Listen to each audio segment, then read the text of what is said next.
Target 26, target তফসিলি vote এবং কেন্দ্রের দেওয়া তথ্যকে হাতিয়ার করে অভিষেক বন্দ্যোপাধ্যায় বিঁধলেন বিজেপিকে। বলছেন বিজেপি শাসিত রাজ্যগুলিতে ন্যাশনাল ক্রাইম রেকর্ড কন্ট্রোল ব্যুরোর যে রিপোর্ট, সেই রিপোর্ট বলছে যে বিজেপি শাসিত উত্তরপ্রদেশে তফসিলিরা সব থেকে বেশি অত্যাচারিত।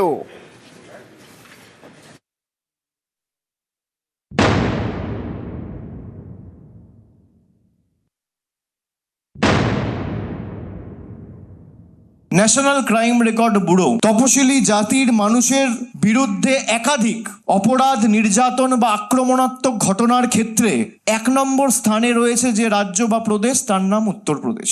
এই তথ্য আমার নয়, এই তথ্য অমিত শাহের মন্ত্রকের।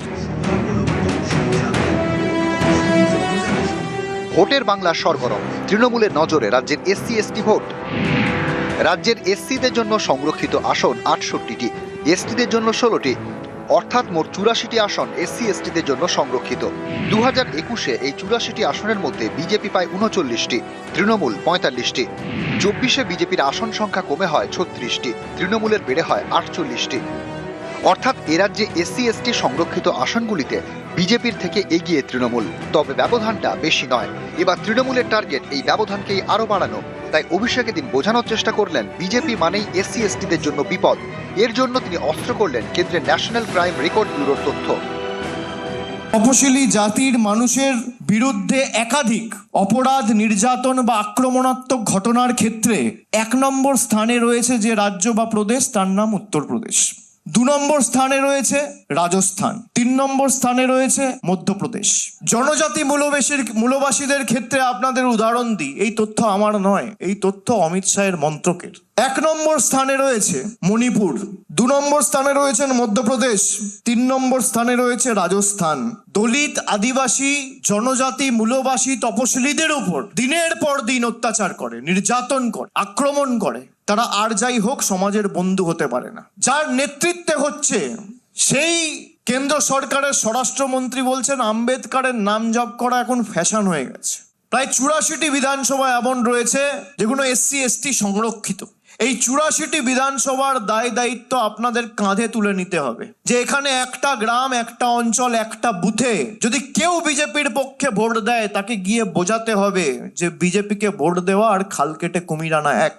যে তপশিলি ভাইয়েরা, মায়েরা এক বুক আশা আকাঙ্ক্ষা নিয়ে ভোট দিয়েছিল, তারা দেখুক এই বিজেপি তাদের কিভাবে অপমানিত করেছে। অনগ্রসর শ্রেণীর মন পেতে তৃণমূল 24-এ নয়া কর্মসূচি নেয়, তপশিলি সংলাপ। 24-এর লোকসভা ভোটের আগে এই কর্মসূচি শুরু করে তৃণমূল। 26-এ নতুন করে তাতেই শান, এসসি এসটি সংরক্ষিত কেন্দ্রগুলিতে প্রচার গাড়িতে যাবেন তৃণমূল কর্মীরা। এসসি এসটিদের জন্য সংরক্ষিত এলাকায় রাজ্যের বিভিন্ন প্রকল্পের কথা তুলে ধরবেন, লক্ষ্মীর ভাণ্ডার, যুবসাথীর মতো প্রকল্পগুলির গুরুত্ব বোঝাবেন। তপশিলি জাতি ও উপজাতিদের অভাব অভিযোগও শোনা হবে। রাজ্যে এসআইআরে একাধিক মৃত্যু এবং হেনস্থার অভিযোগ উঠেছে। তপশিলি সংরক্ষিত এলাকাগুলিতে এ নিয়েও প্রচার চালানো হবে। বিশেষ কিছু বাহন গাড়ির ব্যবস্থা করেছে দল। আপনারা আগামী 2 মাস প্রচার করবেন। কিছু বুকলেট দেওয়া হবে, আপনারা বিভিন্ন গ্রামে যাবেন, এলাকায় যাবেন। আমাদের যে সরকারের সাফল্য এবং বিজেপির ধারাবাহিক অত্যাচার এসসি এসটিদের উপর, এগুলো পুঙ্খানুপুঙ্খভাবে আপনাদের তুলে ধরতে হবে। প্রায় 84টি বিধানসভা এমন রয়েছে যেগুলো এসসি এসটি সংরক্ষিত। এই 84টি বিধানসভার দায় দায়িত্ব আপনাদের কাঁধে তুলে নিতে হবে যে এখানে একটা গ্রাম, একটা অঞ্চল, একটা বুথে যদি কেউ বিজেপির পক্ষে ভোট দেয় তাকে গিয়ে বোঝাতে হবে যে বিজেপিকে ভোট দেওয়া আর খাল কেটে কুমির আনা এক।